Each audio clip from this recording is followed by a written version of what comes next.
Halloween Forever.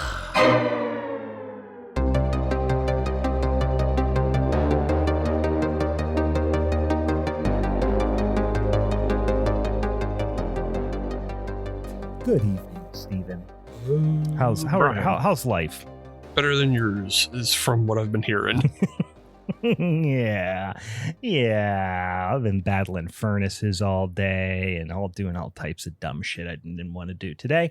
We're doing a little late night recording session, which is kind of fun though. But I'm gonna get drunk, Stephen. That's my plan. But before I do that, I got one for you. Hell yeah! You ready for this? I'm ready. Let's go. All right.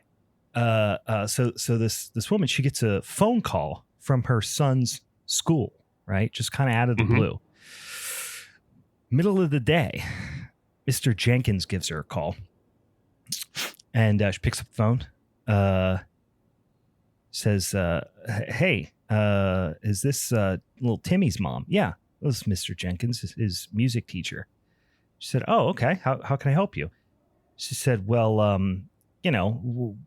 know this is random, but I just want to let you know it looks like you might have a little Elvis Presley on your hands." And she was like, "Really? Wow, that's pretty interesting. Is he's excelling in music class?" He was like, "Oh no, we just found him dead on the toilet." Heyo.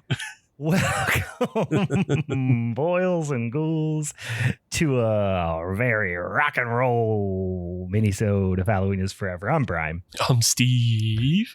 The kid died like Elvis died. Hell yeah. You get it? Yep. That's a good. Yep. I mean, it's sort of a dead baby joke, but not really. Like he's dead. Yeah. It's a dead toddler. He's of an upper age. Yeah.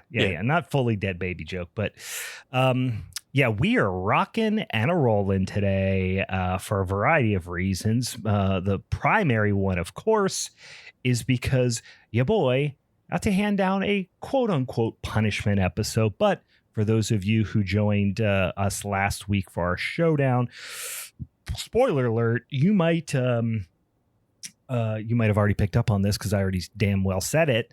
Your boy took home that championship strap, but I did admit that I I picked a movie that maybe would be what we would consider a Meg Rails type movie. For those of you who are longtime listeners, we did Mall Madness, and I did pick Chopping Mall, and I did take that down with, I was fishing with dynamite a little bit, perhaps. So I said, you know what? I'm not going to pick too harsh of a punishment movie for everyone. I'm going to do something fun. And I decided on a movie that's been on my list for a while to talk about. And we're finally going to talk about it. So I took that opportunity.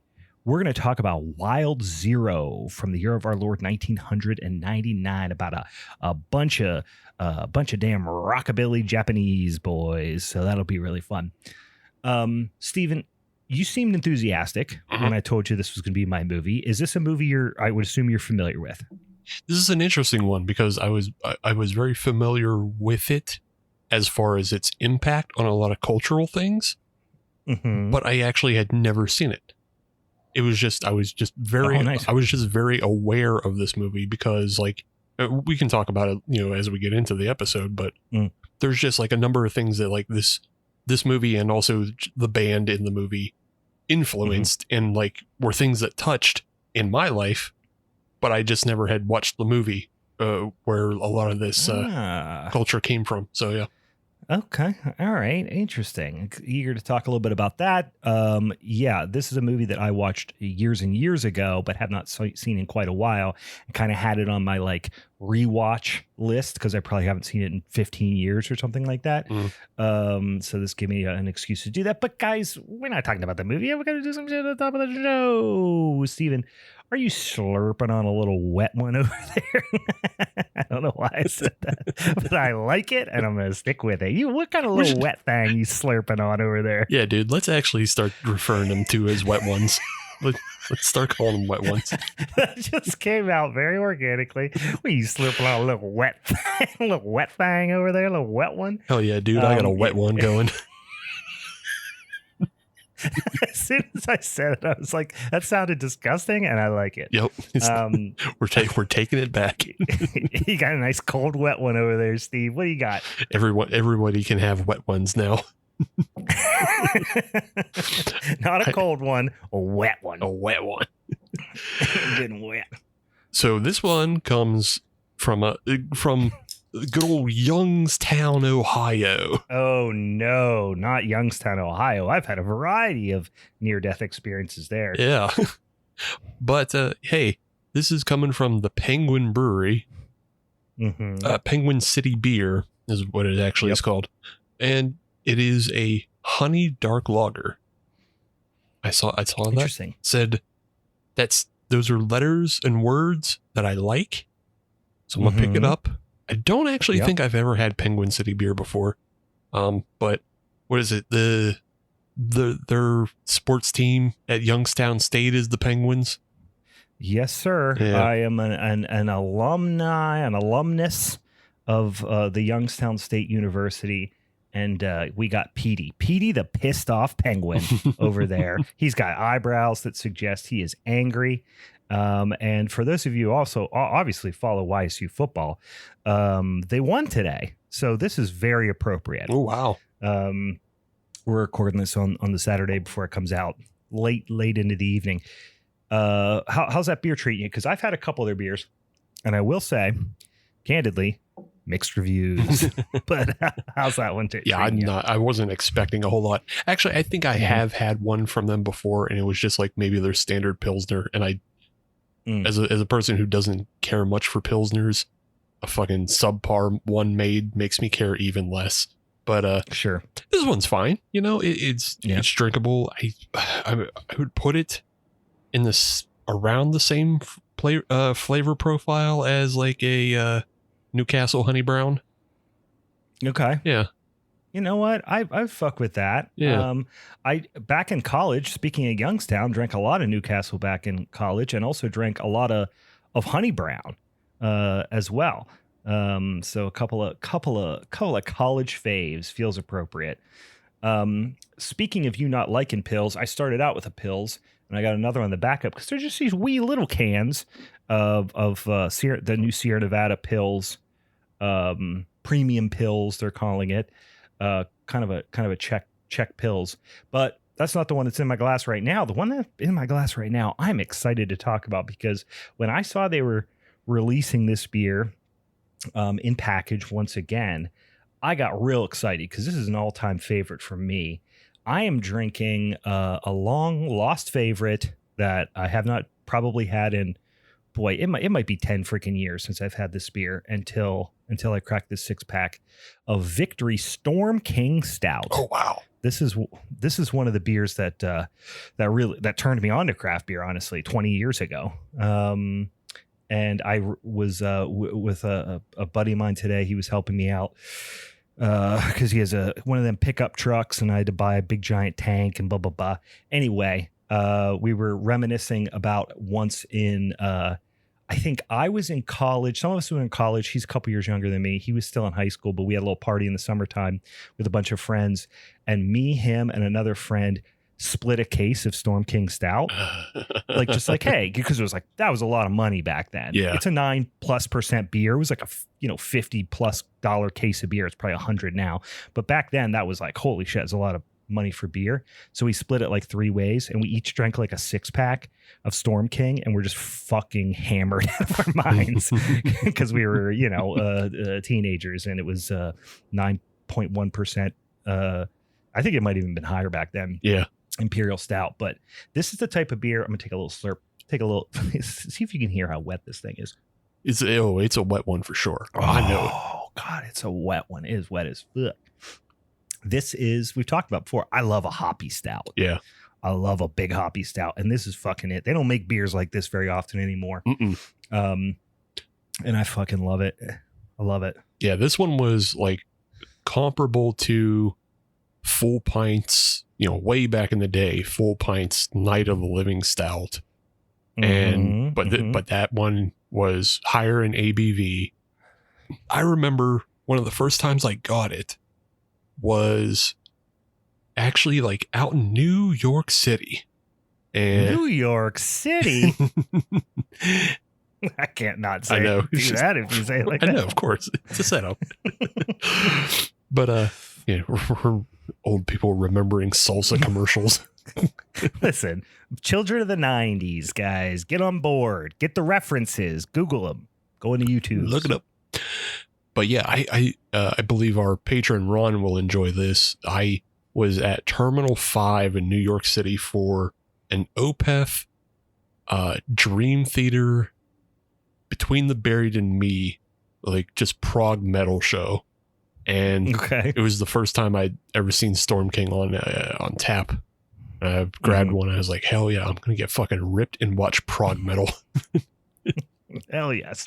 I'm familiar with the prog rock genre because I do fuck with some Rush. Sure. They're probably the like quintessential prog rock band, right? I couldn't name one prog metal band. What's a prog metal band? I mean, the ones I named, those are like the three big ones. You said words at me, but I didn't know what I didn't know what the bands were. So I was like, you said some words in concession. Yeah. So like in succession, not concession. This beer's already catching up to me. Hell yeah. I've had a couple 2-3 before this. Yeah. A couple wet ones. Yeah. The Dream Theater, like they're pretty standard. Like I think you might even like them a little bit because they're like Rush a little bit. I feel like I've heard that name now that I'm taking it out of the word soup that I heard. Yeah. And like I feel like I've heard that name before. Yeah, they were featured on a couple like Guitar Heroes, I think. So you probably heard one of their songs. That's undoubtedly where I heard it. Opeth is Scandinavian death metal that also floats into like folk music. And then as of late, they've been doing like psychedelic rock. But they recently put out a new album that is just straight death metal again. So that rules. And then I am familiar with them. I not intimately, but they'll come up on the old Spotify now and again. And every once in a while, I'll go on a real rabbit hole on YouTube videos of like death metal, like live performances and stuff. And I've definitely seen them perform because they go pretty fucking hard. Yeah. Yeah. They're great. Yeah. And then Between the Buried and Me is a weird one because I believe they're actually from, or at least some of the members are from Erie, PA. If they weren't kicked out for being weird anti-vaxxers or Me Too'd. I don't know. There's or both. Yeah, there's a spotty relationship in there with Between the Buried and Me. But they're fucking weird because they do a lot of death metal, but then they'll dissolve into like doing like weird cowboy rock and like show tuney stuff and like they go every genre and then bring it back into death metal. It's fucking weird. I love it though. Okay. All right. I'm not familiar with those or familiar with that band, but that I'll put it on the list. This beer is this was one I discovered at Vintage Estates, Boardman, Ohio, just up the road from beautiful Youngstown, and have loved it ever since. So excited for this to be back in my life. I don't know how frequently they're gonna. I gotta assume this is. It says limited seasonal release, so I assume this is probably just around for the winter. But boy, I'm gonna stock up on it because I fucking love this one. All right. Well, with all them wet ones up out the way, couple of things before we jump into the movie. First of all, this is normally the week where we would also spin that spinny ass old wheel. And for those of you who are saying, what's a spinny ass old wheel? Well, hold your fucking horses. Here's what it is. We give you some salty, sticky, sweet content on the internet every Monday. But the first Monday of every month, we do what's called a showdown episode. That's where me, Steve, and either a guest, sometimes multiple guests, sometimes me, Steve, plus our collective Patreon community. We will each pick a movie associated with a particular topic. Where does that topic come from, you ask? It comes from the spinning ass wheel. We spin it 3 times, put it out on the social medias, what those topics are, and then they help us pick what it's going to be for that month. I heard you heard me say Mall Madness was our November showdown episode we did last week. And that's how the cookie crumbles. However, In December, we do something a little different every year. We do what we call Secret Satan, which is where me, Steve, and our guests will get movies assigned to us by our patrons over on the Patreon. And then we have no choice but to defend those movies in the Secret Satan Showdown. So that's always a lot of fun. But for that reason, we're not going to spin that wheel this month because the next showdown is, of course, the December one. But that'll be a lot of fun. If you've got suggestions, certainly if you are a patron already, send us our way, either in the Discord or DMs or whatever the case may be. If you want to get involved, if you're not a patron, you can go over to patreon.com/Halloween is Forever and you get to participate in this fun little thing. But also you get a bunch of other shit too. Steven, why don't you tell them we got some shit cooking over there. Yeah, shit beat. We got a big old steamy pot of shit stew simmering on the stove over there. I'm ladling up shit for you. And then you come up as a patron and you say, "Excuse me, sir, could I have some more?" And Steve goes, "More?" And then he does give you more. And then I do give you more because that's how we that's how we roll over there. But you got as much as you want. But you don't get a bowl. You got to clasp your hands together and I ladle the shit right in your hands.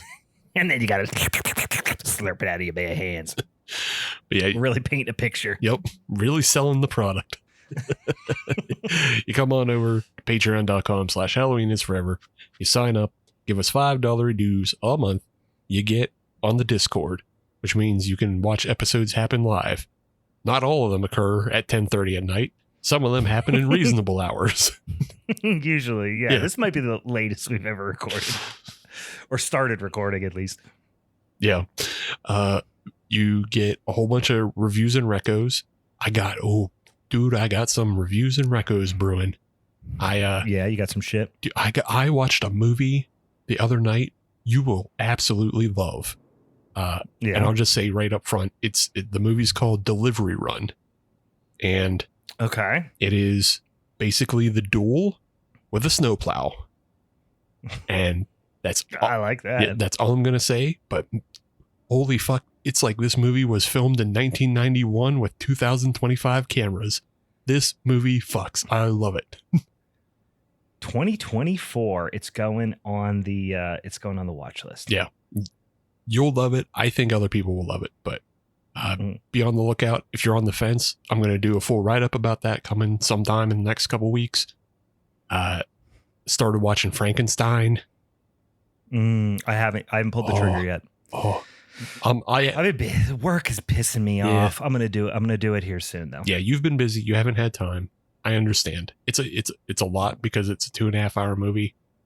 I'm actually kicking myself because I had extra time today because of things, and so I started it, and then I had to stop it to come do the show, and I'm mad that I'm interrupting. I'm mad that I interrupted myself. Like I got so engrossed in this. Guillermo del Toro knows how to make a fucking movie.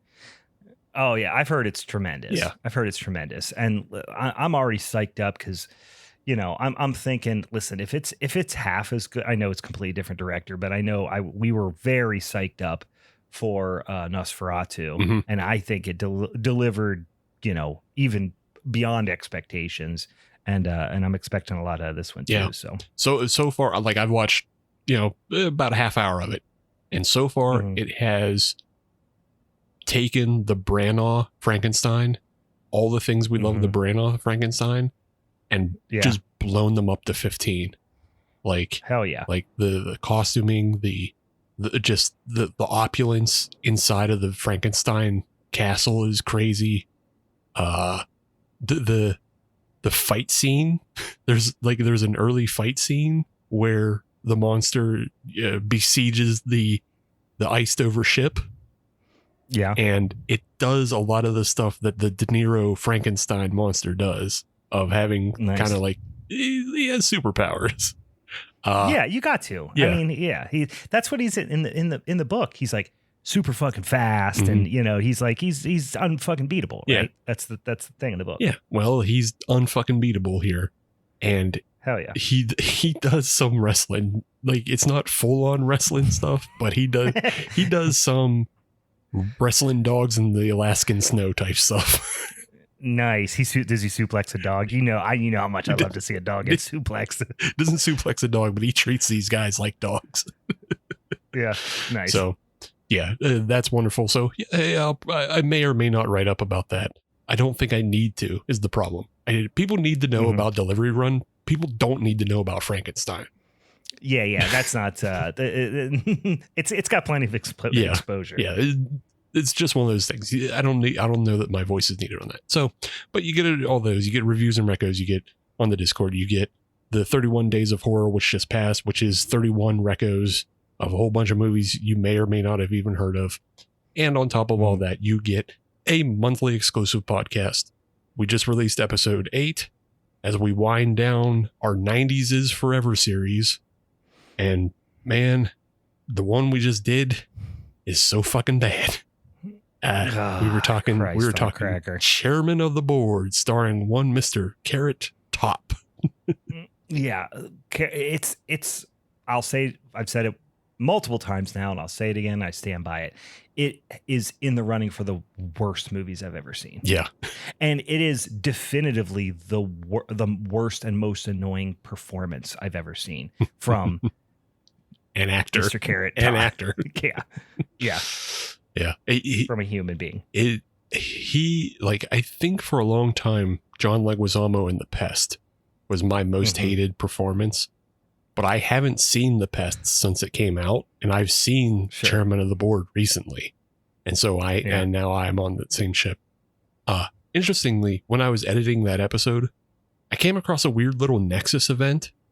I was pulling audio of something. I was pulling audio of Roundball Rock because we get on a little tangent talking about John Tesh, how Carrot Top has no space to talk shit on John Tesh. Yeah, just the lack of self-awareness. Like, he's trying to punch in any direction. Like, how could you punch down when you're Carrot Top? You know what I mean? Which is what he's kind of trying to do. And he has the balls to rip on John Tesh. So I found it's the balls to rip on anybody. Yeah, anybody. But just a celebrated, person. Like, I understand it's kind of that soft rock, like, yeah, whatever. Which is coming back, obviously very popular now. This movie is from the 90s, so back then it might have been, a little bit more topical to rip on it. But you are Carrot Top. Yeah, you are Carrot Top. Yeah. So. But as I was pulling audio, I found did you ever see the SNL sketch about Roundball Rock? Oh, yeah, with Tim Robinson? Yeah, I've never seen. I don't watch SNL that much, but I was like, this is like a Brian Nexus event because it has Roundball Rock and John Tesh, Tim Robinson as Dave Tesh, John Tesh's brother, and it has Vince Vaughn for whatever reason. Basketball, gimme the rock, 'cause I'm gonna dunk it. It's awesome. And then the high five. Yeah, it's fucking great. Stop, Tesh's. As they're destroying his office. Yeah, it's what's his Vince fucking Vaughn. name is plays John. Plays John. Jason Tesh. Sudeikis plays John. Jason Sudeikis. Yeah. I was just like, this is like a Brian Nexus event. It's just John Tesh, Tim Robinson, and Vince Vaughn all in a sketch together. Oh my God, yeah. I mean, as soon as you think of that's the only reason I know what that song is called, Roundball Rock, is from that sketch, I think. Yeah, but you get all that, and that's on patreon.com/HalloweeniesForever. So go over there. Mm-hmm. Yeah, go check it out. There's all kind of good stuff. Okay. Anything else before we jump into this fun flick? Nope. All right, let's do it. Like I said, we're talking about a movie called, which some of you may be familiar with, some of you might not be. I'm open. We're introducing some people to this one for the first time. This, again, is from 1999, directed by Tetsuro Takuchi. I don't know who he is. I'll be honest with you. He directed 3 films and wrote one. The one he wrote and one of the ones he directed was, of course, Wild Zero.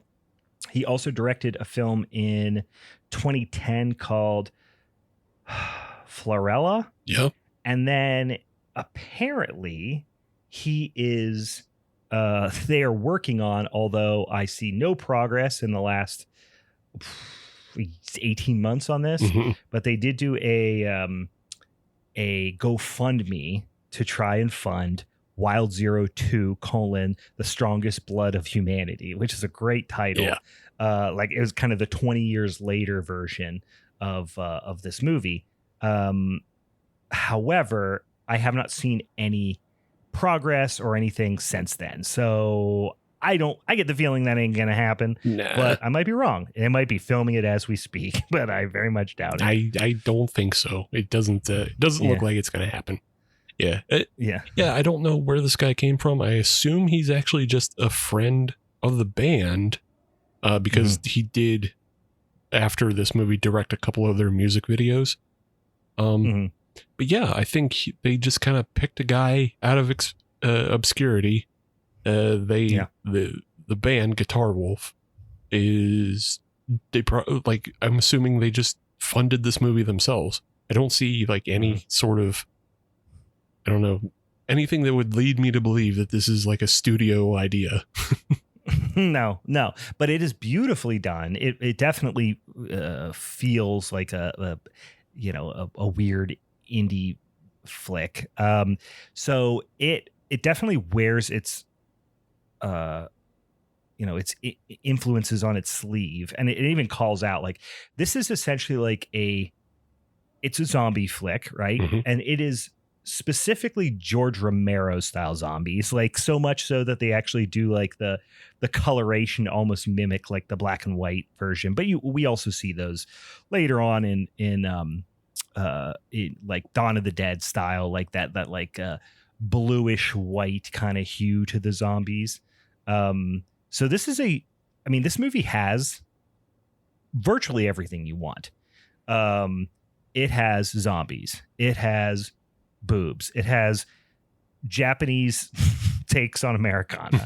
It has like greaser rockabilly punkers. It's got POV pissing. It's got drinking and driving. It's got like every fucking thing you can possibly want. It's got aliens. It's got head explosions. But it doesn't feel like one of those like sensory overload movies either. It's really fun. It's really thoughtfully done. It's decidedly campy and stupid and is a comedy, right? This is a horror comedy. So it's not taking itself seriously at all. But if you know Guitar Wolf, they are honestly, I would be blown away to learn that our old pal Drew of Drew and the Blue is not intimately familiar with Guitar Wolf. It's like one part the Misfits, one part the Cramps, a small bit of like psychobilly sprinkled in, and a lot of old like 50s rock and roll I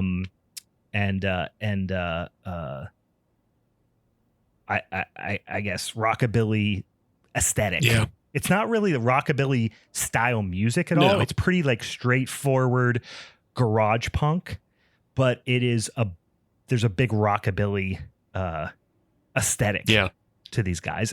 Yeah. So in Japan, like dating all the way back to the 50s, they started adopting like our rockabilly aesthetic, and the Devil Without a Care, or what is it, the James Dean film Devil May Care. Yeah, Devil May Care, but what's the James? Well, Devil Without a Cause. Yeah, Devil Without a Cause. They started adopting that, and like the Greasers from the Outsiders. Yeah, the Outsiders is the other one I was thinking of. But like, the general Greaser and then the Outsider aesthetic. And so like that became think Grease. Yeah. Think John Travolta and Grease and his buddies, like that kind of vibe, but less theatrical, less like in a musical, and a little bit more, James Dean-ish maybe. Yeah. So like they adopted that as like a kind of a rebellious subculture. And like the 50s and 60s, it was actually a bit gang culture. But then, the 80s made it more just about aesthetic. And I think a lot of what we're seeing from Guitar Wolf is just the general reinvigoration of our punk bands going over there in the 80s, because like the Ramones played over there in the 80s.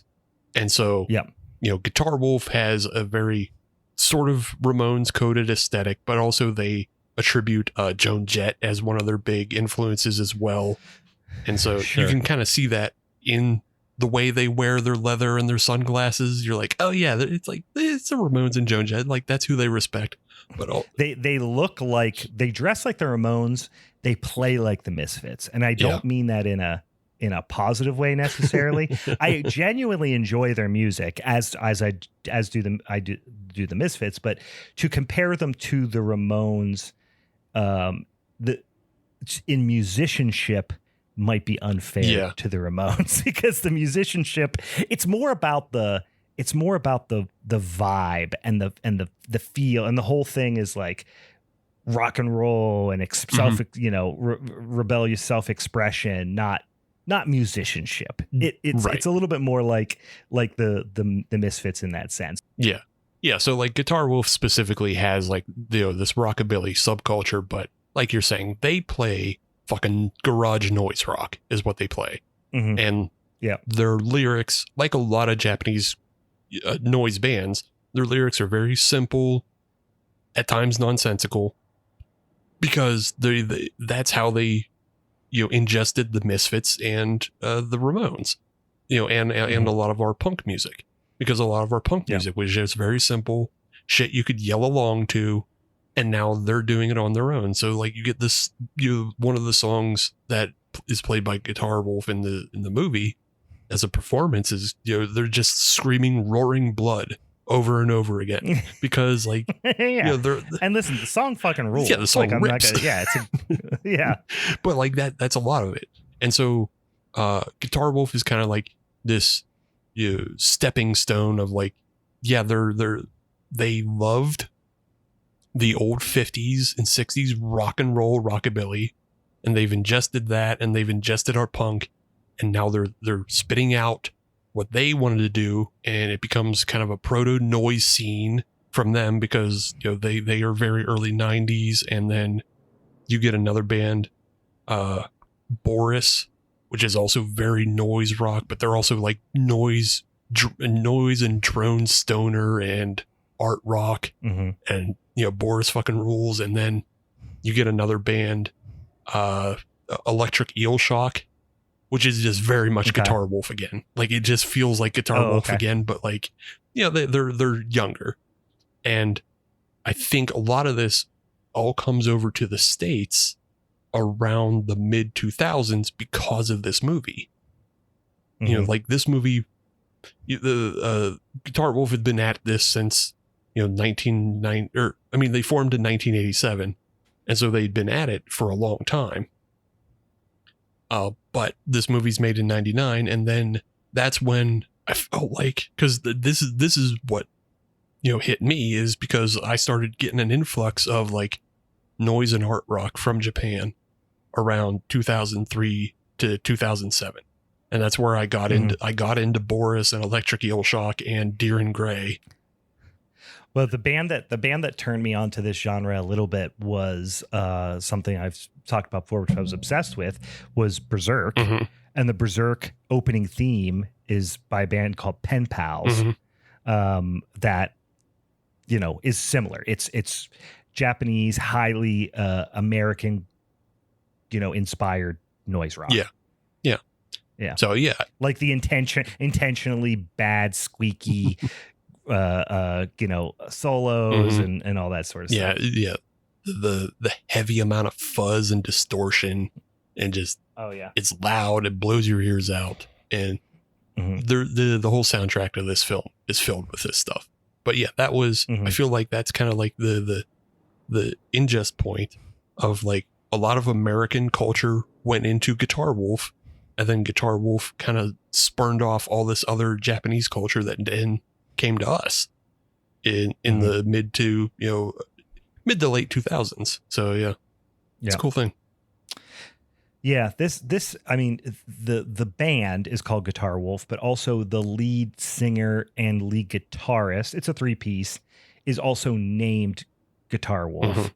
And then the other members of the band, of course, play bass and drums, are Bass Wolf and Drum Wolf, respectively. Yep. So you get the you get the idea here. They play themselves as as rock stars, as like traveling rock stars, but like insane cartoonish versions of themselves that drive, that just ride motorcycles. And the best thing about all three characters are great. Mm-hmm. Guitar Wolf is certainly like, he's like the I'm trying to think of a comparison here, because the lead kind of protagonist is actually a kid named Ace, who is a fan of the band that travels and sees them play, from town to town. And you could tell he's mirroring that aesthetic. He's got the crazy, rockabilly hairdo and the leather jacket, and he rides a motorcycle trying to be like Guitar Wolf. And he even talks about like he wants to like show them that he could be a rock and roller, and all this stuff. But he's kind of like a naive kid version of him, right? Like he drives this shitty little motorcycle, looks like almost like a 50cc motorcycle, whereas like Guitar Wolf has this like insane bike that is just literally constantly shooting flames out of the back of it. Every vehicle in this movie is constantly shooting flames out of the exhaust pipe. Like, obviously allusion to the to the 50s film culture, right? And like drag racing culture and that sort of stuff. So this starts out, you get introduced to Ace, and he's just like getting ready to go to a show, and he's getting, all punked out. And then we're hearing over the radio that a meteorite has landed, and we start to get these little bits of information. It's never really clear exactly what happened with the meteorite, I feel like, because we also see right from like the opening scene that the Earth is being just buzzed by dozens, if not hundreds, of flying saucers also simultaneously. But the zombies are classic meteorite. We talked about, I forget what we were talking about recently, but like, monsters in these, 50s or like 50s inspired films. It's always like nuclear fallout, pollution, voodoo, something like that, or just or electricity, straight up lightning strike, or something from space, right? And in this instance is something from space. But then also they're clearly, the aliens are attacking Earth in some capacity. It's never very clear, and frankly doesn't fucking matter. This is a movie that like doesn't really let the plot get in the way of a good story type of thing, which I appreciate. If I had to guess, which is still isn't a full guess, but like we get introduced to this idea of like a bunch of little gold orbs, and if I had to guess, the aliens seeded the Earth with the gold orbs. That was like the original meteorite or whatever, and if it strikes you, you become a zombie because it puts you under their control. And then also, if you get bit by a zombie, it also somehow transfers into you and then becomes like, and I think maybe it's a harvesting thing where eventually all of your juices go into the gold ball and then they harvest them at some point. Okay. Yeah. I mean, I could see that. I mean, if that's the case, that all ended up on the cutting room floor. Absolutely. It is not in the movie, but that makes a lot of sense because the gold ball's never really very well explained at all. But there are these little gold balls. And it's weird because it's alien inspired. And we learn at the end, it was like directly tied to the aliens, which we kind of knew the whole time. But then also it is very classic, George Romero, which, and they even call out George Romero and Night of the Living Dead as a big influence. That's the kind of zombies we're seeing here. That's how they're acting. That's how their posture is. That's how they're moving, all those things. And that's how, a meteor passing over, through the Earth's atmosphere. That's how the zombies started in that movie, right? Mm-hmm. So we're kind of getting the same thing, except for also aliens are there and they're doing something on purpose, but we don't know what really. But yeah, they say there's like a meteorite that lands in Acai, and Guitar Wolf is performing a concert right simultaneously that night. Ace is at that show.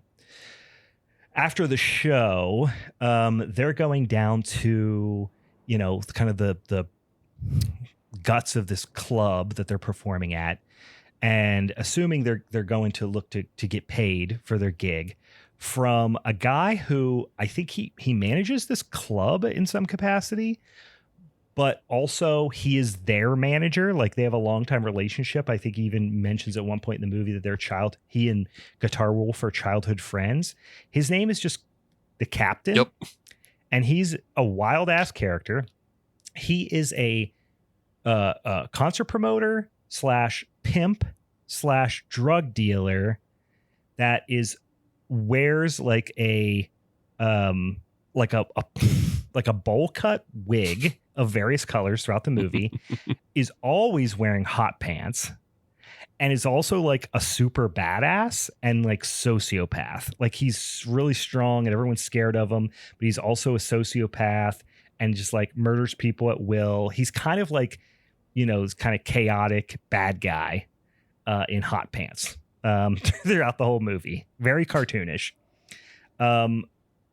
He's abusing like him and he's like abusing his the sex workers that he's exploiting, and eventually I keep wanting to call him Dirt Wolf because I'm drinking a victory beer tonight, and there's Guitar Wolf has enough of it, pulls a gun on him. Also, I should say with Guitar Wolf, always wearing sunglasses. All three of them are always wearing sunglasses. Mm-hmm. Drum Wolf and Bass Wolf have the like pompadour rockabilly thing going. Guitar Wolf, a little bit more of a Julian Casablanca kind of haircut to him. But he's definitively the leader, right? He says, fuck it. Pulls a gun. He always has a guitar, always around his neck. He never puts it in a case. He carries his guitar on over his shoulder or around his neck with a guitar strap, like it's a sword, essentially, right? He always has it on him. Pulls a gun on him. They have a little bit of like a Mexican standoff, and Ace kind of inadvertently pops in by overhearing the Captain basically say like rock and roll music is not cool anymore. And like, he's all about business, and Ace pops in because he's, he's been inundated. He's a diehard. He comes in, it's like, no, rock and roll's forever, man. Bah, bah, bah. Distracts him just long enough for Guitar Wolf to blow off part of the Captain's hand and also explode. I think it's just a John that just happens to be like in the hallway, just explode his fucking head too. And then, for kind of, I don't know, saving him or like giving him the upper hand in this, Guitar Wolf goes to Ace. He's on the ground. I think he gets like punched or pistol whipped or something. He's on the ground and he cuts his hand, the back of his hand, cuts Ace's hand, presses them together, and then gives him this little like magic whistle and basically says like, anytime you're in trouble, we're rock and roll brothers now. You blow this whistle, I'll be there if you're in danger. Right.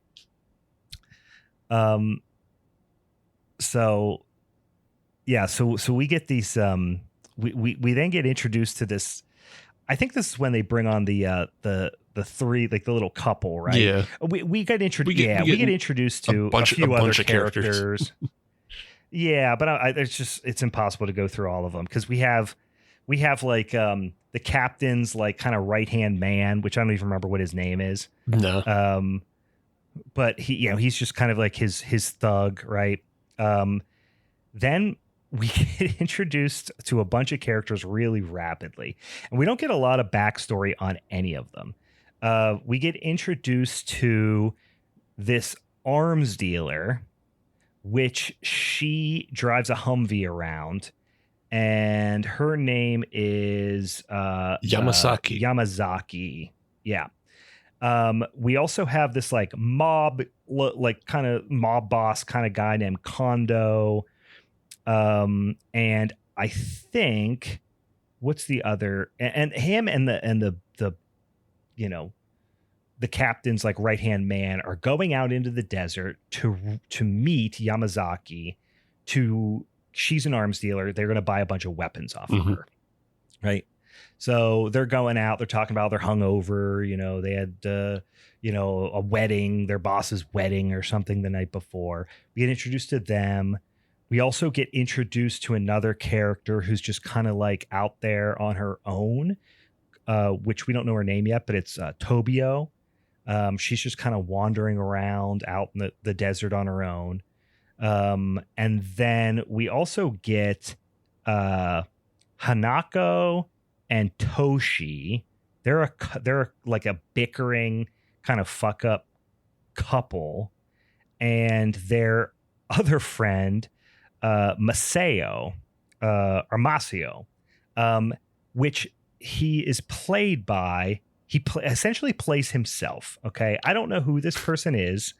I assume the audience in Japan would have maybe recognized this person, maybe in some capacity, maybe as a comedian, maybe as another performer of some sort. I don't know, but they're playing themselves, a character that is their own name, and they are credited. The performer is credited as just a one-word name, and it's Masao.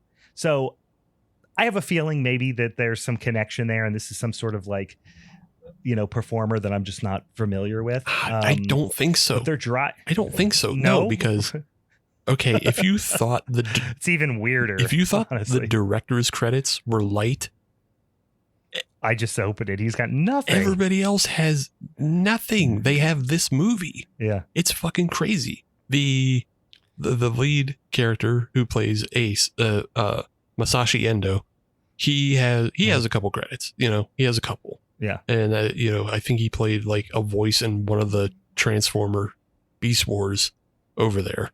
One that we didn't even get. So he's a voice in that.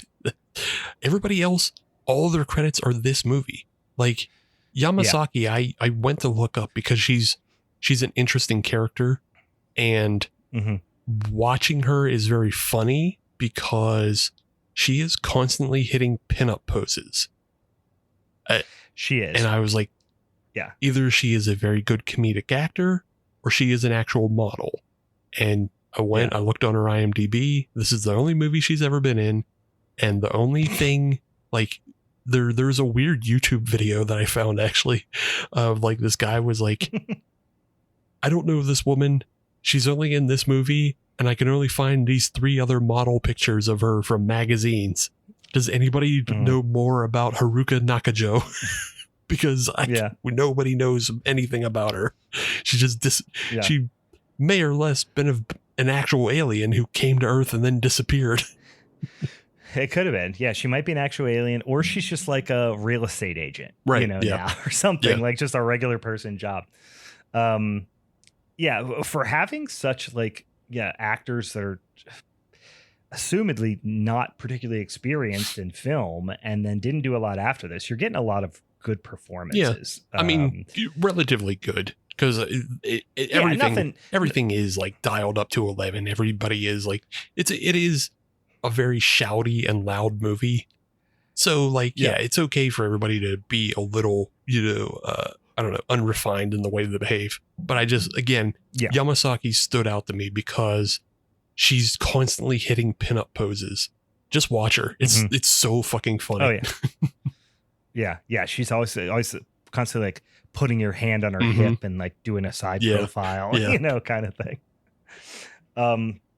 So Ace is stopping to get gas in his motorcycle at a gas station. Tobio's there. They both show up. No one's there to pay for gas or do anything, right? Simultaneously, the Masio and the couple are in a car. They are generally just like portrayed as fuck ups, right? Like they're I don't know. I say I would characterize them as kind of like small town hoods type of thing. Like they're not necessarily like career criminals, but they're like fuck ups, and they also are like very willing to like rob a convenience store. You know what I mean? Because they show up and mostly Masio is just like he's driving, he's very stoic, he's not really saying much, and then the couple is just fighting, just arguing, being like horrible to each other, cussing each other out, blah blah blah. They decide to stop as well, and they don't have any money, but they need gas and they need they want drinks or whatever. So they go in and Masio just pulls out 2 switchblades and just loses his fucking shit, starts screaming and threatening everybody in there. Meanwhile, nobody in there works there. Yeah. It's just it's all customers just looking at him like, what? Yeah. Yeah. And of course the couple like didn't really know that was going to happen. So they're even more like confused by the whole thing. Well, Ace shows up. The couple runs back, hides in the car, and it's just like, oh, now he's got like a standoff with these 2 knives in the convenience store, in the gas station. And Ace just comes in kind of as like a bumbling, goof, comes in and accidentally smacks the door into, the would-be robber's forehead, knocks him down, and like becomes the inadvertent hero in the situation. Then there's like a weird scene of them back in the car and they're like, why did you do that? Why did you go bananas on us, without like telling us what was going to happen? And he's just like really somber and is like, ends up bawling his eyes out and stuff. He's just a really strange fucking weird character. Yeah. And then they're like, you fuck up. You didn't even get any money. Like, so, they end up just going and like essentially trying to camp, on like the side of the highway. Like they're just, pulled off the side of the road trying to like start a fire, I guess. Tobio had fainted during the, would-be robbery. She wakes up and like immediately is very impressed by Ace for saving the day. He's kind of eating it up, being a real cool guy, talking about how he's all about rock and roll and rides a motorcycle and blah, blah, blah. So he's kind of like showing off, and there's like it's communicated, even though Tobio is like kind of shy, it's communicated very explicitly by the fact that you're kind of seeing it like from her point of view. And she has like seeing literally him in like a heart like frame. Like, so she like immediately falls in love with him. He's kind of like being Mr. Cool Guy, and then says, hey, I gotta go. I'm gonna be late for the show. Meanwhile, the people that are going to buy guns, the mobster and the assistant of the captain, get stopped by a bunch of people in the road. They get out and they're damn Romero style zombies, right? They're just kind of like, surrounding the car kind of thing. It's weird because this is a world where zombies exist. Like they reference Night of the Living Dead and George Romero, but they also don't know the rules of zombies. Yeah. And also these zombies are controlled by aliens, and like, spoiler, it doesn't matter at all. But at the end, when they kill the alien spaceship, all the zombies just go unzombied, like they were dang Draculas and the King Dracula got killed. So it's like they are George Romero zombies, but completely different rules. But also, what I mean? Headshots still work technically, and bites do transfer. But yeah, it's such a bizarre little I don't know, just we chose to do it this way. I don't know. Yeah, I don't know exactly what the full, influence is there. Maybe there's like even a little Plan 9 from outer space influence to that. Oh, for sure. I could see that. Yeah, I could see that. So Ace comes across like a crashed van, sees somebody. They really love to do the people getting their intestines eaten out, so there's always like when zombies are eating somebody, they always got a mouthful of intestines or guts or something like that. So he is witness to a scene like this, and Ace is like, holy shit, something went awry. He's just about to say fuck it and blast off, and like his spirit animal at this point, which is Guitar Wolf, pops up in front of him in his sick motorcycle and is like, don't be a pussy, rock and roll, go get that chick. And he's like, hell yeah. So he turns around and goes back the other direction to go back and save Tobio. Meanwhile, the three fuck up, criminals are just like arguing. Ultimately, the couple goes into the woods to like, someone's got to take a piss. And they hear Masio screaming, and it's interesting because this couple, they're fuck ups, right? And they're horrible to each other, but you can also tell they like genuinely really care about each other. They're one of those they're just one of those couples you see at the Circle K. I'm trying to be nice and like genuine about the way I talk about them, because they are just like a pajama pants couple that are 100% constantly fighting, but like they have a good heart, and they're just trying their best. They're trying to get through. They have fuck up friends, obviously, but like one of the things that Toshio promises Hanako is like, hey, like I'm gonna get a job. Like after I'm gonna do it. Like I'm going to stop fucking up. I'm going to do you right, lady. I'm going to do right by you, big lady. I love you much. Yeah. That should also, like, that's a little bit the dynamic, is she's always ripping him down. She's also like roughly twice his size. And like the vibe is like she would beat the shit out of him. So she very much is controlling, like physically and emotionally controlling the relationship. But he's always the one like freaking out, like trying to like, you're always nagging me and blah, blah, blah. It's almost like an old married couple in that way. But yeah, they go back to the campsite. They find a bunch of zombies, and one of them is munching, or not one of them. They're all munching on Masio. So they start freaking out. Meanwhile, at the people that are going to buy guns, same thing happens. Really, honestly, one of the better scenes in the movie, because they're in the back of like a limousine or like a town car. It's like a big Lincoln town car. Yeah. And the captain's like kind of, right-hand man who is like making this connection with the arms dealer for this, mob boss.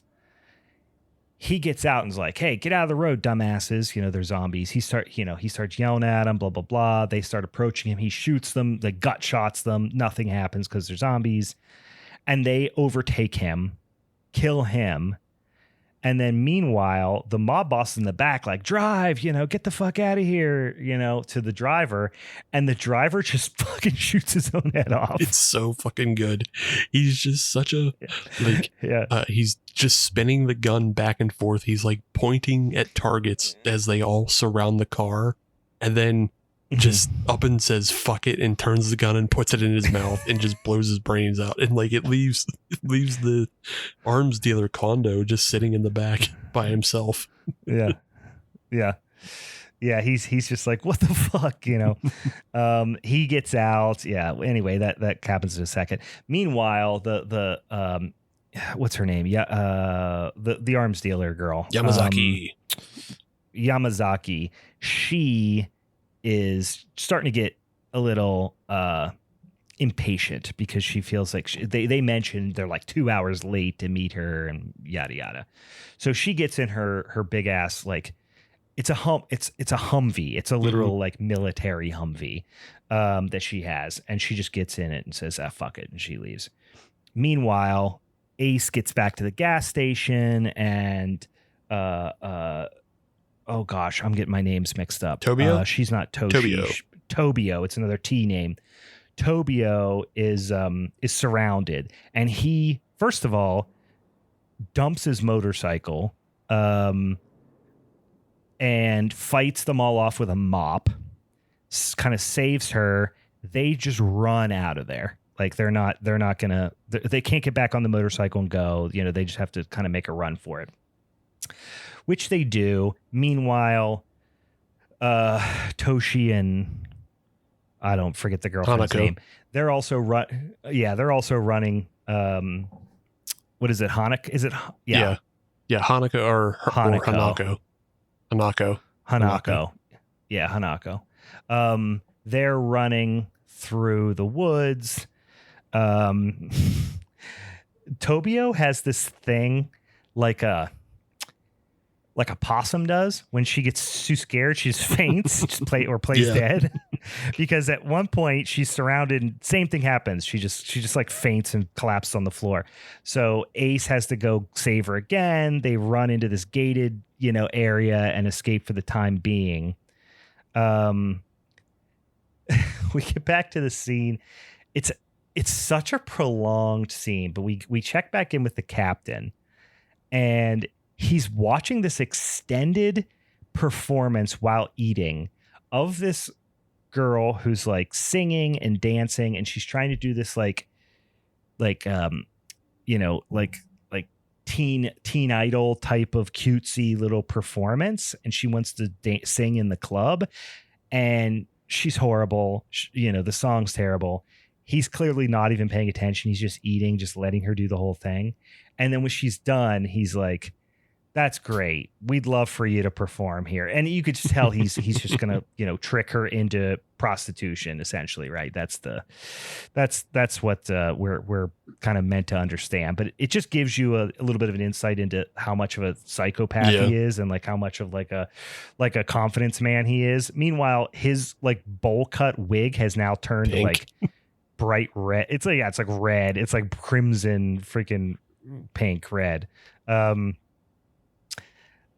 So he takes her on a drive. He's obviously up to no good here. We go back to Yamasaki, and she is in the shower as zombies like attack her in the shower. So we get some boobies, which I did not think we were going to get boobies. We do get some boobies. Luckily, they like come up to the shower curtain, and she has like a fucking Desert Eagle in the shower with her. So she like blows one of their heads off. She does eventually like escape in her Humvee. The captain gets the news that Guitar Wolf is playing at the like next town over, and he wants revenge, right? Because of course they blew his fingers off. So he ditches the girl that he was with, and takes off to the next town. Simultaneously, like he's like, I guess what you're trying to get the vibe of the captain is it's a little bit like. I'm trying to think of a villain that to compare him to. He's just like whacked out. He's always like eating pills. Mm-hmm. He's just like whacked out of his fucking mind, like ultra violent psychopath. Yeah. I was thinking like Blue Velvet, maybe. Dennis Hopper from Blue Velvet a little bit, but he's a little more cartoonish. But he's always like waving a gun around in people's faces and shit. But it's like it's a bit of an archetype, though. Yeah, I'm sure there's a better. Oh, okay. So kind of, I'll give you two examples of things that this movie reminds me of, which I think is other ways that this movie like drew influence. One, this movie very much reminds me of Desperado. It just has that low because of the guitar. One for the guitar. Two, because he just has a band of three bros, and his three bros are just there to fuck shit up too. They don't ever say much, just like the three bros in Desperado. This villain character though, and I wish I could remember the character's name, but he's very much like the biker in Raising Arizona. Okay. Yeah. He's constantly on their tail and after them. So I don't know. It's similar to that in that he's just like a very big cartoonish character, but they have different motivating factors. He also feels like a Nick Cage character, but I can't pin down which one it is. Yeah, you're right. I can see that. I mean, I could see Nick Cage playing this character, but yeah, who would?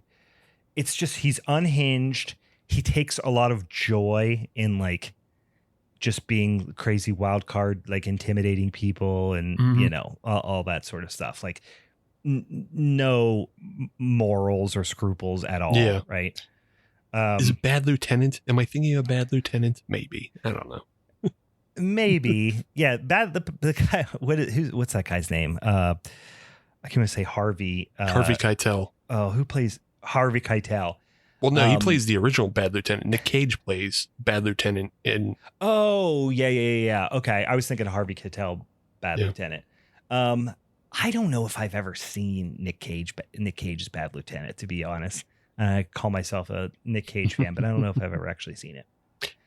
Yeah, so he's on their tail at this point.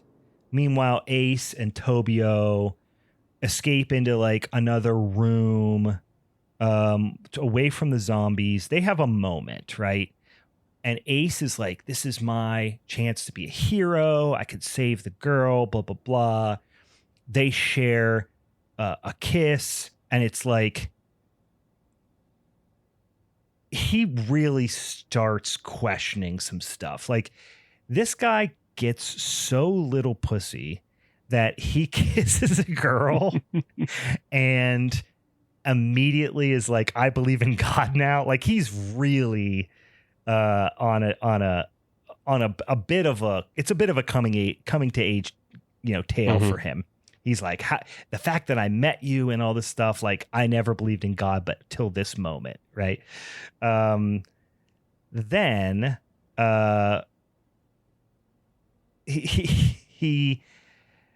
we have this interesting moment where Tobio reveals to him that she's transgender. And in a 1999 movie, 99.999% of the time, this goes in a terrible direction. Yeah, this goes awful.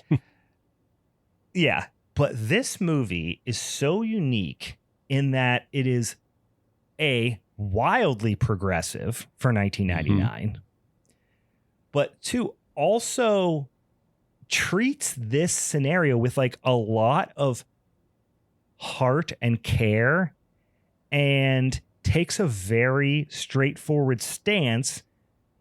The movie does, in the form of Ace's, hero, which is Guitar Wolf, where Guitar Wolf, I talked about him almost being like his spirit animal, telling him like, "Go get the girl," kind of thing. "Go save her. Don't be a bitch." Well, in this instance, Ace runs away when she reveals like that she's transgender. He runs away, locks himself in another room, and is just like feeling bad for himself. Like, wait, never mind. I don't believe in God, because why would God give me this person I have feelings for, and then I learn that? And he's like, she's a man. It is 1999. Even if this was done in 2025, it's still fine because the film is about growth. So, like he is having this breakdown that is just, I think it is still very common among most people. Like if they were confronted with this situation, they would not be, as progressive as Guitar Wolf. But Guitar Wolf shows up and he reminds Ace, rock and roll has no bounds. Rock and roll is about love, and it doesn't matter your nationality or your gender. Yeah. Yeah. And I'm like, goddamn Guitar Wolf. Oh yeah, what dude. A fucking guy. and so Ace is like struggling with this, but we kind of see his little bit of turmoil change, and he's like, fuck, I'm being an asshole. He goes back out to I gotta fix what I've done or go back and find Tobio. Meanwhile, they leave the show. Guitar Wolf leaves the show, and he hears the whistle, right? The whistle coming from Ace. So I gotta go save him. I gave him this whistle for this reason. And of course, his bandmates are like, "Hell yeah, bitch. They get in this car. They get in a car. He's on the motorcycle, and they head that direction. And they are the loudest vehicles you've ever fucking heard, and they rule. by far, insane screaming vehicles. Tobio obviously not happy about the way things went down with Ace. She's also like isolated by herself now. She's finding, she's seeing like dead people, zombies killed. There's a person with like a crowbar jammed through their head. But then she goes outside and sees a son of a bitch in flying saucer too. So that's takes, it's a little taken aback by that. Meanwhile, Ace gets it just has he's like ultra over the top, like emotional, like 14-year-old level emotional. And he just goes into like berserker mode and just starts like, railing on a bunch of zombies with like a crowbar. So Guitar Wolf finds Toshi and Hanaka on the road, and they're like, our friend got killed. Don't leave us here. We're going to fucking die. And they explain that they saw Ace at the gas station, and he's like, all right, dickheads, you get in the car with my bandmates. This reoccurring gag of Tobio, who's like an annoying little dick, keeps shooting his mouth off and being annoying. Toshi? And one of the band. Oh yeah, I said Tobio. Sorry, Toshi. And they keep giving him like the old like back fist in the face with no look back fist in the face, which is always a great gag. They never really. I don't know. They can't say more than 3 combined words between Bass Wolf and Drum Wolf. Yeah. Like that's part of the gag is like, they're just down for anything. They're like ride or die. They don't really say anything. They just kind of take care of business. Yeah. And they also speak to each other like almost exclusively non-verbally. They communicate with each other. It's pretty much telepathic. It's done through looks, and you can't even tell what the looks are because they're behind sunglasses. And a lot of the time, they're not even actually doing anything. There's so many wonderful shots of Guitar Wolf doing action in the front, but then Bass and Drum Wolf are in the background just like pulling up their pompadours with combs. They're just combing their... just looking cool, whatever, smoking a cig, combing They're just hair. teasing up their pompadours. They're not actually doing anything, and that fucking rules. It's so good. Yeah. The captain's like hot on their trail, right? So he's now at the club, and he beats the shit out of like the bouncer, puts a gun in his face, and meanwhile he's doing this all with like hot pants and these little booties on, which is hilarious. And just kind of trying to figure out where they're at, where he can find them. So now they all like rendezvous at the original gas station. So we have Hanaka, Toshi, obviously the whole band is there, and they're like, we got to get the fuck out of here. Then the arms dealer woman shows up there too. Yeah, Yamasaki shows up with her Humvee covered in zombies. Yes, so she's in a kind of a tough spot. She's fighting him off as best she can, like dual wielding pistols. There's some really great makeup. It's a zombie film where it's like, there's like the A and the B zombies, right? So you'll see one that like pops up in the window of hers. It's like really great. And then there's another one, then there's like 2 or 3 other ones that are just like kind of background zombies, right? But when it looks like all is lost and she's completely, being swarmed, Guitar Wolf shows us one of his, supernatural kind of talents, which is he has a guitar pick, or maybe it's a stack of guitar picks. It's hard to say. It's a stack. I think it's a stack. He flips them from his palm like lasers into the brains of about 40 zombies. Just bang, bang, bang, bang, bang, bang. Straight Gambit style, but with guitar It mix. is like the way you've seen shurikens go out in ninja films. Because he holds the stack flat in his palm and then breezes over the top of them like he's dealing out cards really, really fast. But they're electrified picks just going into zombie brains. And yeah, man, it fucking rules. Guitar Wolf is the best Mary Sue character to ever exist because he is such a Mary Sue. But it's funny because he's not the main protagonist. He's not the arc. He is like he's the true north. Yeah. You know what I mean? He's the character that Ace, the actual protagonist, like looks to for direction and inspiration and learning. You know what I mean? He's Jesus Christ is what he is. Yes, he's Jesus. He's Jesus. He says, love each other. And if not, I'm going to hit you with an electrified pick and you go to hell. I'm going to fuck you up. Yeah. And I always have a revolver. Guitar Wolf is so much cooler than Jesus. So, 1,000%, 1,000%. Like, do you want a goddamn rock and roll, fucking rockabilly guy who has a katana in his guitar, which we haven't even talked about yet, or do you want some goddamn, hippie fucking desert wizard? Come on. I'm gonna wind up making like just one of those shitty esoteric memes comparing Guitar Wolf to Jesus, and nobody's gonna get it but you. No one, because no one knows who the fuck Guitar Wolf is. So meanwhile, they're like, all right, we got to do something about all these zombies. So Yamazaki takes them all back to her like armory, and she's got like shitloads of stuff. She's got like military vehicles. She's got fucking tons of like, artillery and automatic weapons and like all types of shit. And they kind of are holed up in there, right? And, of course, Toshi's being a dick, so he's kind of getting into it with everybody. The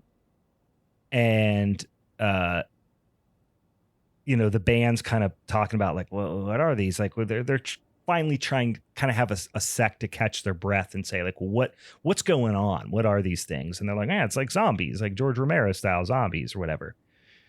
Meanwhile, they hear the voice of the mob boss, I think it was Kondo, right? Who was coming to meet Yamazaki outside the door. And this is a little bit of a curveball because he's a full-on zombie, and we see him outside talking like a damn zombie. And you're like, oh, zombies can talk now? And play tricks? And basically tricks Yamazaki into letting him in. But Toshi opens the door. Toshi immediately gets his, neck ripped out. And Guitar Wolf, pulls out his fucking 44 giant dirty hairy revolver and blows his head off. But we get a little bit of like a, heartbreaking scene of like Hanako, freaking out because Toshi's going to die. The whole world, they show all these major like cities and like, Egyptian pyramids and all this stuff are just being like overrun by flying saucers now at this point. They're just like buzzing around everywhere. The captain is hot on their trail. He's just popping pills, giggling the whole way. Like, they kind of explore. They get to a point where like, hey, what are we gonna do? We got to get the hell out of here. And Hanaka gets bit by Toshi, and Yamazaki is like, all right, we got to shoot her kind of thing. But Guitar Wolf interrupts her with the, hey, look, here's the gold ball I found in the corpse of the mobster. I'll be honest with you, Yamazaki, I mean, they say it's made of pure gold, so he's kind of, she's the, I guess she takes interest in it because it's valuable. Yeah. And that's really it. But I don't know what that really proves about the zombies. This is one part where I was like, I'm a little lost in what you're trying to communicate here with these little gold balls, but whatever. Toshi. They were trying to communicate So we saw earlier, like, Guitar Wolf stole Captain's gold ball. And Right. and I think at that point we're just assuming like maybe it's that's the meteorite or whatever. And then we find another gold ball inside of Kondo. And this is where Yamazaki gets the idea, oh, do the zombies just have gold balls in them? Yeah. And so okay. Her whole plan is she's just going to go out and kill all the zombies. and harvest gold balls because she's not getting paid by Kondo now. So, I mean, she's okay. So that's how she's going to get her money. Is she's going to go kill all the zombies and harvest their gold balls. She's an arms dealer. She's not a person of principle. I think we can actually assume that like she's actually selling American military weapons to the Yakuza because that's the vibe because I mean obviously Kondo is Yakuza. But like the Humvee is a very American vehicle, and for sure. How else is she getting all of this stuff? This is American military hardware she's selling off in a country famously known to not have guns. Yeah. It's interesting too because it's worth calling out that she is wearing a wild outfit at this point, and like she mentions at one point when she has to run out when she's attacked in the shower, she doesn't have like she had to just grab whatever because she was naked, so she had to put and she has what I can only describe as like imagine like almost a Burberry like onesie and like on the top or like a singlet really, because on the top it looks like business casual with a belt, but the bottom is like a swimsuit. Right. And the heels match and there's like fur around the cuffs of the arm sleeves. So this is a very deliberate outfit somebody had, and she just put it on because, I mean, the reality is she's a model and she just is going to rock this thing the rest of the film. I mean, that's definitely what it feels like. She eventually has this like showdown with like Hanako about like, cause he was going to shoot Toshi, or she like shoved Toshi out of the little compound there when he was starting to turn. And Hanako's basically like, you're a piece of shit. No one loves you and blah, blah, blah, whatever. But she knew Hanako was going to turn because she was bitten. So it does end in Yamazaki shooting Hanako. Meanwhile, jump to the captain's rolling into town. He's trying to find, Guitar Wolf, or where the band is. And he runs into, of all the zombies, Toshi on the street. And Toshi has got he's not zombified enough yet where he just attacks him completely, but he does points him in the direction of where the band was going. The captain just like punches him, throws him in the trunk, blasts off. This is one of my favorite scenes because they're getting ready. The band has basically said like, okay, we got to go kill some zombies. We got to go find Ace. And there's a great scene of Bass Wolf and Drum Wolf in their car, and they're swarmed by zombies. And it's not enough zombies where they couldn't drive away, but I think that's what we're meant to believe. And they just do this whole little sequence of completely non-verbally communicating to each other. All right, the dialogue is, okay, let's go. Well, we can't go anywhere because we're covered in zombies. I guess you're right. Well, what should we do? Want some candy? That's the entire conversation, but not one word is spoken. And it's a great, great scene. So they are basically out of commission at this point. So it's kind of, Ace and Guitar Wolf on their own. Yamazaki at this point is just kind of wet. She's off the deep end. She's just out there just laughing and blasting zombies from the top of her Humvee. Guitar Wolf shows up on his motorcycle, just starts chugging a bottle of wine which is such a wild thing to do. And then is like, come on, asshole, we gotta go save my friend. We gotta go save Ace. So Ace is like fighting for his life. He's being swarmed by zombies. You know, his whistle gets ripped off, which I guess Dirt Wolf, I said it again. Guitar Wolf can like feel that he is in even more trouble now. Does his trademark howl and blasts off with his flaming motorcycle, you know, after them. Shows up just in time and in a fucking awesome scene. Okay, so the gun that Guitar Wolf has is is like exactly the Magnum from Resident Evil 2, imagine, right? It's a one-shot kill, head explosion from any distance. He pulls up, I think actually explodes 3 heads with one, which is, again, such a Resident Evil thing. Like, to one bullet explodes 3 heads. Then he has another vehicle with we don't know who pulls up behind him, surrounded by zombies. He turns and magnums the car, and it explodes in an enormous fireball that's like he's silhouetted in, which is that alone draws the Desperado comparison, right? Yeah. Yeah. Meanwhile, Ace is like up, like hiding. They're kind of hiding in this building at this point.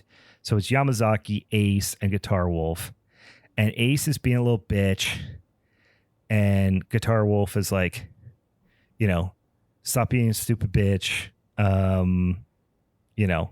We got to, you got to go get the girl, whatever. So they give him a pistol, and he decides he's going to go after her. Luckily, there is a moped gassed up, keys in it, ready to rock right outside. So he gets in the moped, blasts off. The captain shows up. He's got a fucking grenade launcher, and he's got zombie Toshi, which he thinks he's going to use as like a human shield, but he just starts. He knows they're there for some reason, because where the building they're in, because he's just shooting grenades into various windows, saying like, "Where you guys at, assholes?" Just blowing up various portions of this building. It's like abandoned building. Trying to get them to show themselves.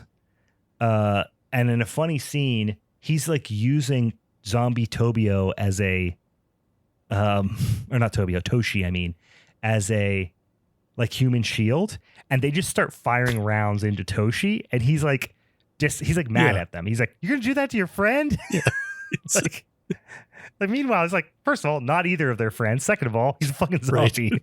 One, not our friend. We just met that guy on the road, and he wasn't much help. Just like you just met him on the road.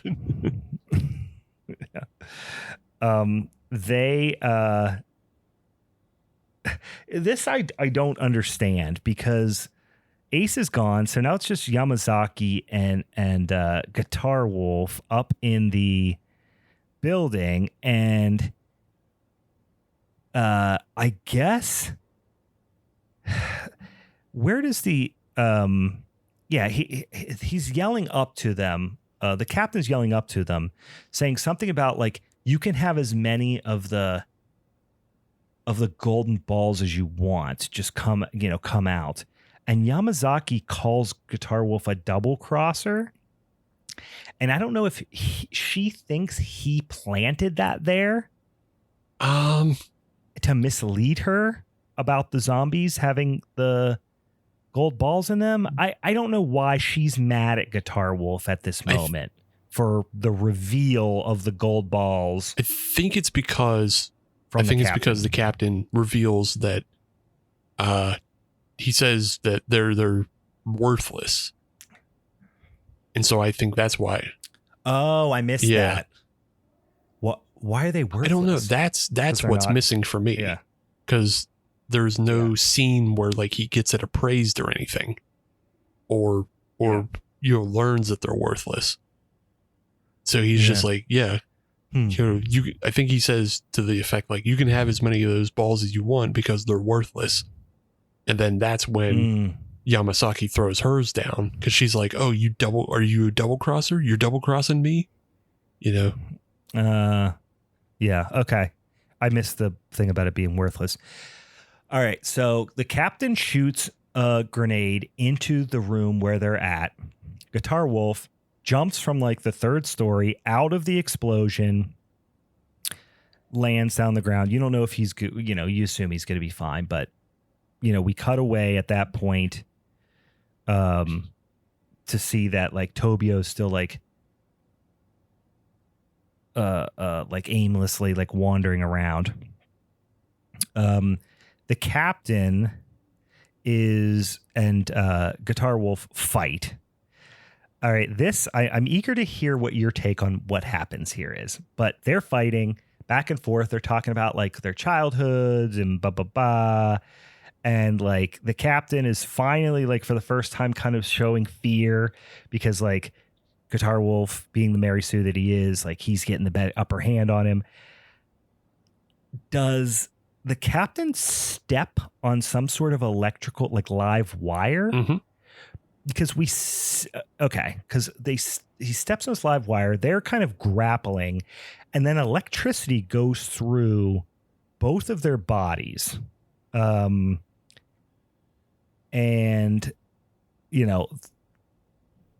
what this translates to is the captain having supernatural powers to shoot electricity blasts from his eyeballs. Yes. So he turns into essentially like an X-Man at this point and is, kind of mad with power in this moment. And you're like, oh, wow, this is going to be a really,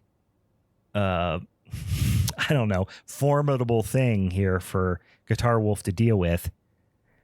Meanwhile, literally like 2 seconds later, his bandmates show up and pull out a rocket launcher, shoot a rocket directly through his torso, hit a car right behind him, and just explode him into smithereens. Yeah. It's like he doesn't really even have a minute to use his powers. He has very little time. He shoots like maybe 3 eye laser blasts, and then, like Desperado, the backup guys show up with a rocket launcher. Yeah, true too. Yeah. When did Desperado was before this? I want to say 94, Yep, 94, 95, 92, 94. Yeah. So it does. It's got to be like a direct ripoff in a way, or a parody at least. Ace gets back to the gas station looking for Tobio. Can I ask you? Fearing the worst. Can I ask you a question? Yeah. Because this was something that confused me. So we have this scene where drum and bass, they have their car covered in zombies. And then there's the car that rolls up behind Guitar Wolf when he blows it up with the Resident Evil revolver. And that car looks to be like a red car it's a red car covered in zombies. Did he blow up drum and bass? No, I don't think so, but they might have used the same car. Like, and they shot it out of sequence because the explosion that they do when they finally do show up and shoot the rocket launcher through the captain, I think it's also the same car. So fair enough. Yeah. If you look behind him, I think it's the same car too. Now that's a CGI explosion as opposed to the practical one of the other time. So I think they ultimately blew up that car, but they also only had one car or a couple cars, and that just stood in for their a couple cars of the same make and model, because that's usually how you do it. You have a couple of the same car. Yeah. The reason why I'm asking is because when drum and bass do show up at the end with the rocket launcher, their car is like covered in Christmas lights. And I was just wondering, like, did Guitar kill them and blow them up knowing they would come back. And then this is like kind of their elevated Gandalf the Grey, but it's just Christmas lights on the, like they turn to drum and bass, the white. Yeah. That's a great question. I took it as something got cut out of they somehow used Christmas lights to deter the zombies, and that's how they got out of their predicament where they were just sitting there eating candy. Somehow they used Christmas lights to do that. We did not see how that happened, and they showed up with Christmas lights. And I think also that doubled as a for the filmmakers to be able to differentiate that car from the two other cars that look exactly the same that we literally see on fire in 2 seconds, because like there's drum and bass standing in front of the car with the Christmas lights. Meanwhile, they look over to the job that they had just done, which was kill the captain and blow up that car. And that car is clearly the same car that is on fire. Yeah. I mean, yeah, they're all red cars. They're all like older convertibles. So yeah, I don't know. Like soft tops, I think. Yeah. But Guitar Wolf takes this opportunity to, keep working on that bottle of wine. Meanwhile, the giant, space, I guess the mothership starts crawling overhead, and it's like, enormous, the size of a football field, kind of enormous thing crawling over top. Tobio and Ace reunite, share a tender moment, and they're smooching. And as they look up, there's a damn flying saucer.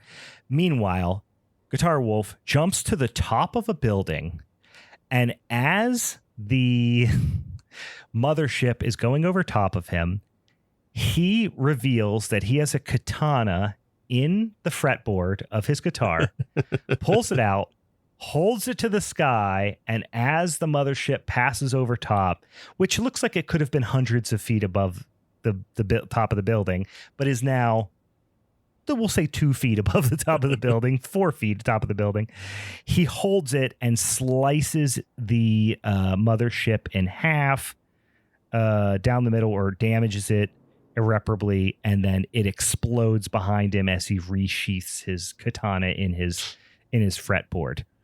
And Ace and Tobio watch in the background as they're smooching, watch in the background the explosion of the mothership.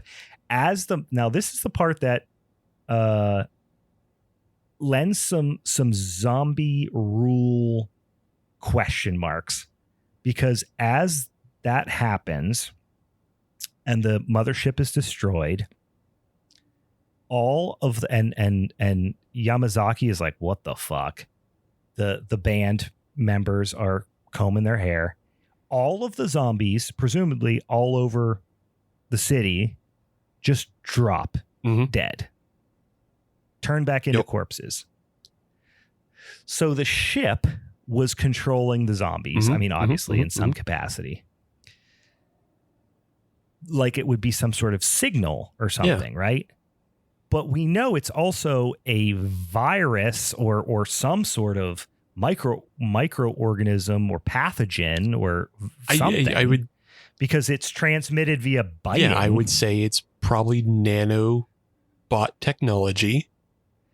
Nanobots. Yeah, Gotcha. Because then it's transferable by bite, but it still has the metallic composition to receive radio signals from the spaceships.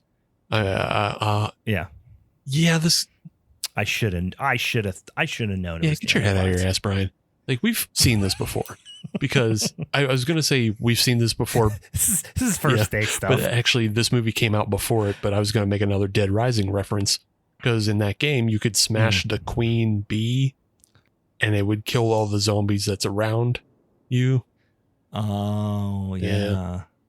So like there was a weird control thing between like a queen bee sent out like, radio signals or whatever to the zombies, but if you smashed it, all their heads would explode.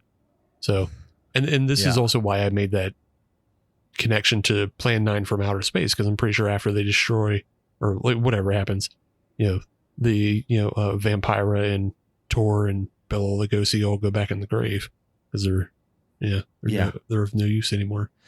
Isn't it like, is it just like the I'm trying to remember, it's been a while since I saw that, but isn't it like the comet just goes out of the atmosphere or something? I fucking forget. I don't know. I don't know.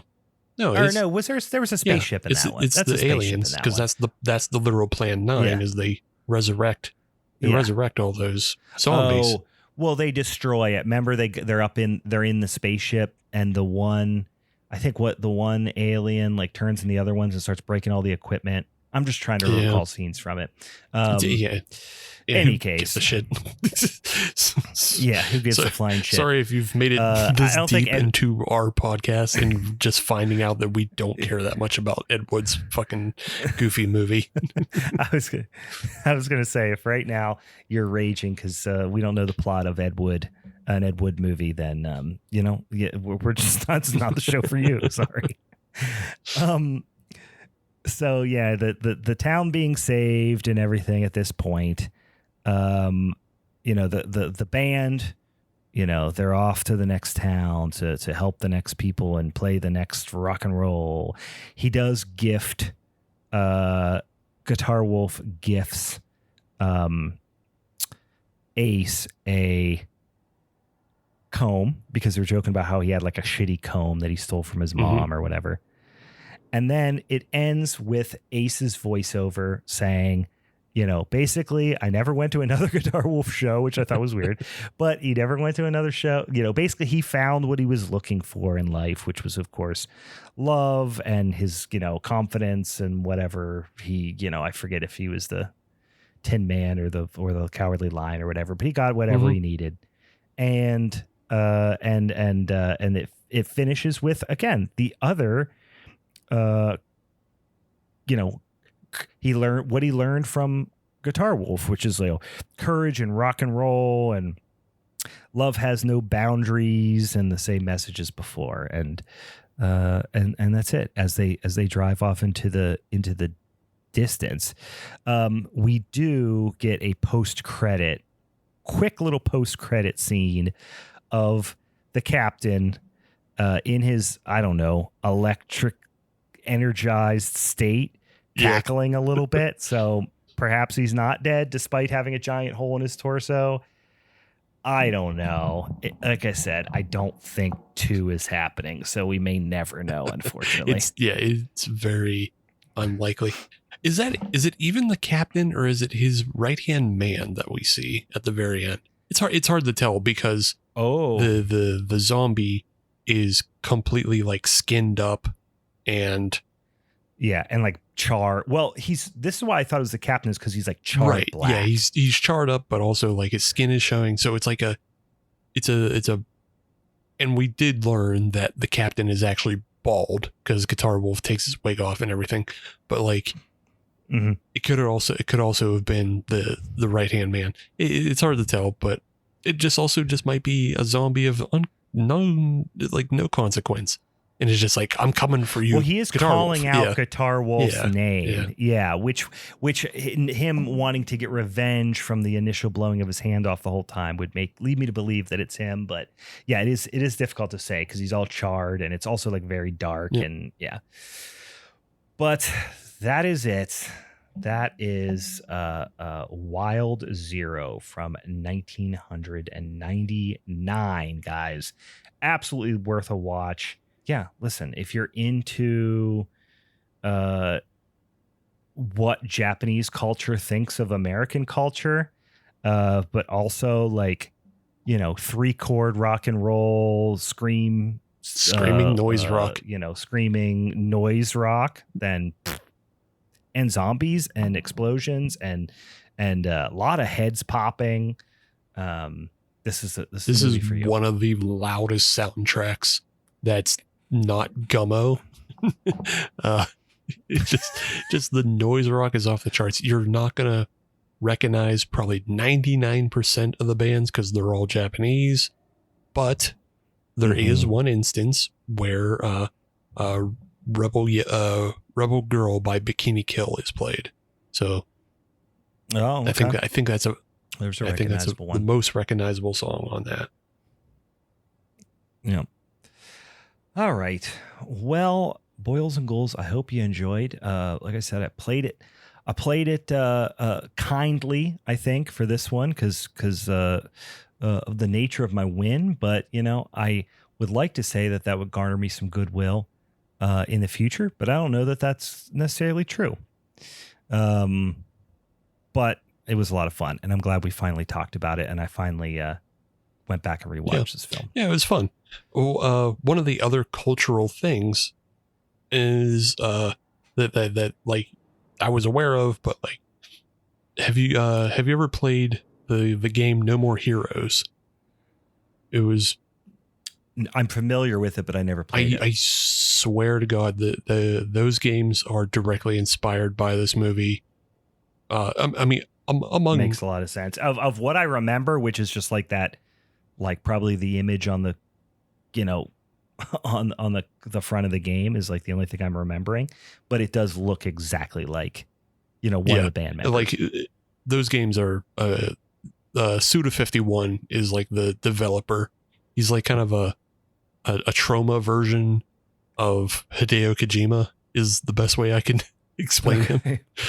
Sure. But he has like a huge catalog of games that have like a big cult following, and No More Heroes feels very inspired by Wild Zero because like the lead character has the big pompadour and the leather jacket and the motorbike, and there's a lot of rock and roll to it, and you have like a lightsaber type thing that you fight with, and you use pro wrestling moves in that game as well. So like, yeah, he's inspired by a lot of the same culture that we love, but he condenses it down all into video games. There's another game he made, Lollipop Chainsaw, which I think is more known among our audience probably, but it was okay. It was like a fairly straightforward zombie video game that happens at San Romero High, and you just play a hot cheerleader with a chainsaw cutting down zombies, and it was actually written by James Gunn. So okay, I'm looking at it right now. I'm vaguely familiar. I kind of remember this, but No More Heroes definitely a lot more familiar to me. But yeah, I could see the comparison. So if you're interested in some games that are likely, at least in part inspired by Wild Zero, that's something to check out. Because again, like I said, those are things, and the Japanese noise scene, those were things I knew had connections to Wild Zero, but I just never saw this movie, and now I kind of complete the chain going back that way.